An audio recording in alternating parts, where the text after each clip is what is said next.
Hey, how you doing today? My name is Steph if you're new here, and I talk about my mental health battles, my struggles over the years, and the solutions I've found along the way. And today is just a general life vlog update, nothing major. There is something that's really neat that I can't wait to share, and it's about me getting out of my comfort zone. So, first off, today when I'm recording this, it's May 20th. This will probably be posted the following week. But today marks 30 years, 30 years since my dad passed away.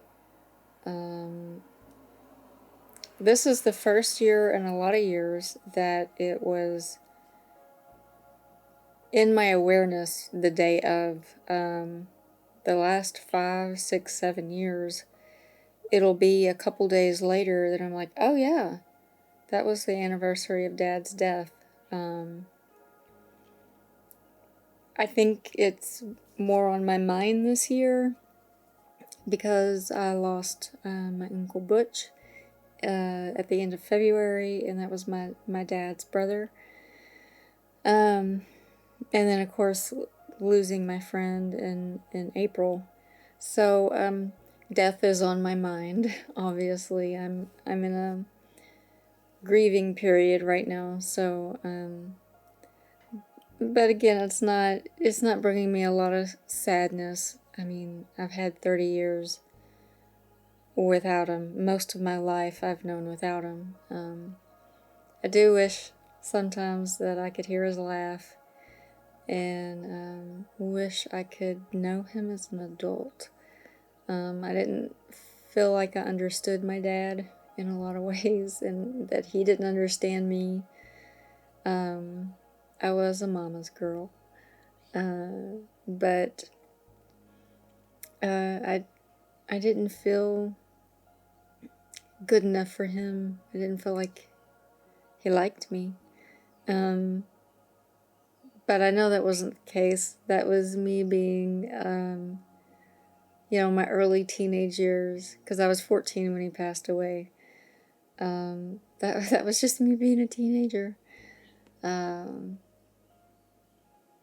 yeah, I do wish I could know him as an adult, but this was a part of my journey, and I do have fond memories of him, and I'm glad he was my dad. But yeah, it's very hard to believe it's been 30 years. It does not feel like 30 years. Does not feel like 30 years. So that's 30 years that flew by. I will definitely say that. But on to what I want to talk about that's like a personal victory for me. Anybody that knows me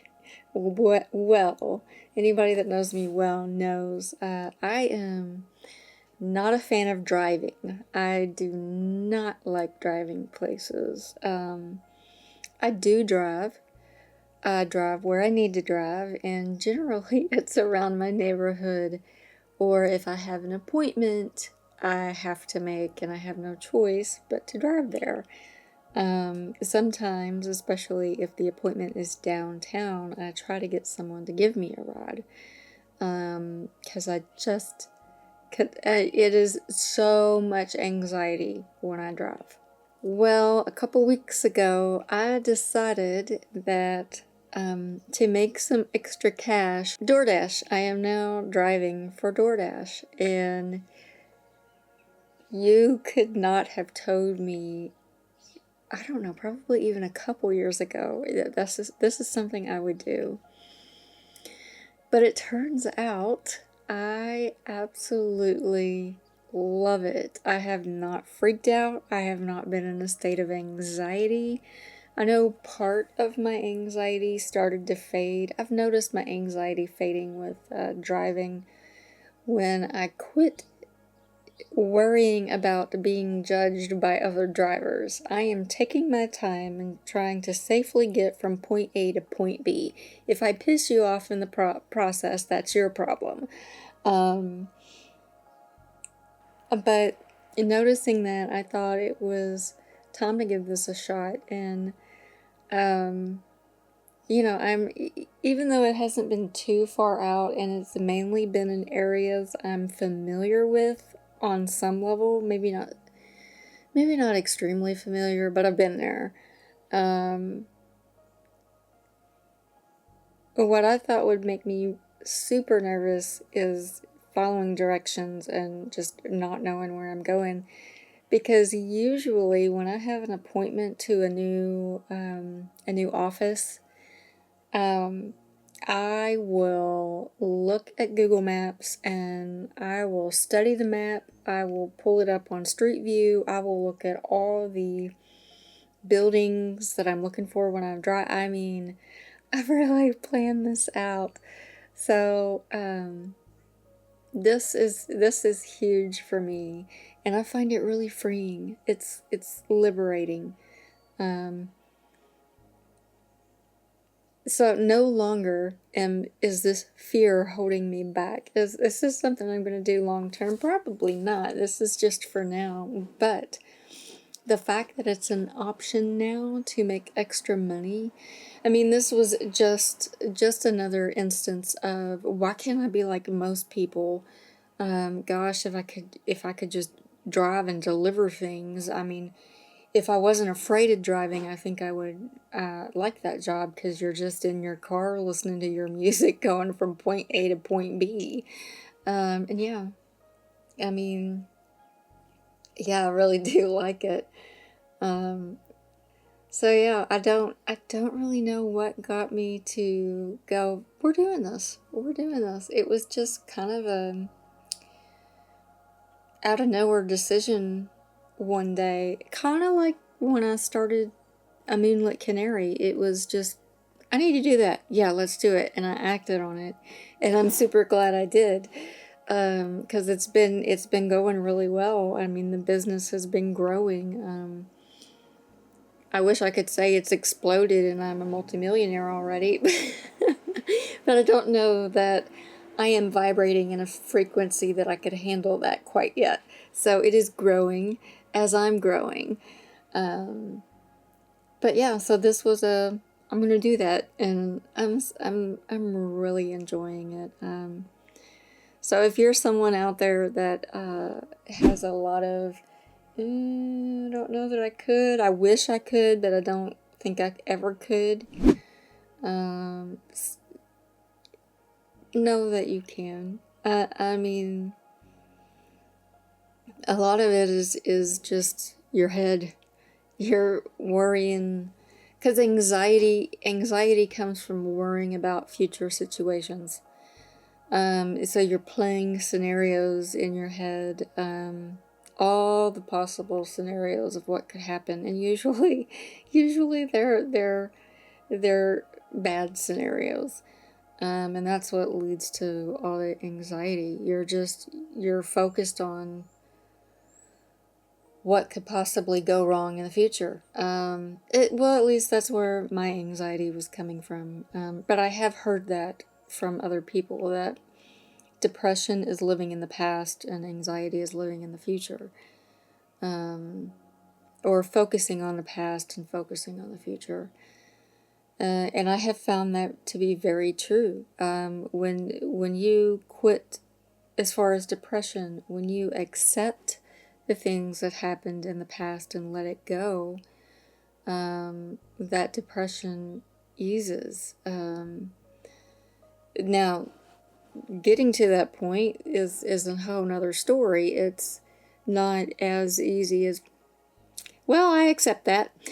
Time to move on, if only, right? Yeah, but it is really doing the work that helps you reach acceptance, and let it go. And I'm not saying those memories aren't going to remain. You're going to have those memories, but they're not going to replay in your head so often. And when those memories come up, it's not going to bring about such emotion.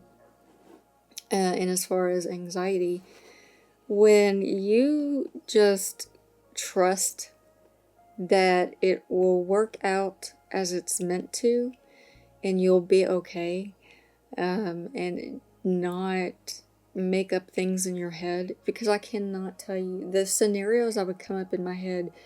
99.999% of the time they didn't happen, and that very small percentage that did weren't that big of a deal.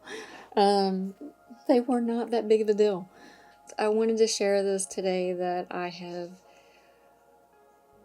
overcome this limitation of not being able to drive, and it's something that's possible if you're one of those persons that feel limited by your anxieties and your fears. You can overcome them. I did not think I would ever overcome the fear of driving.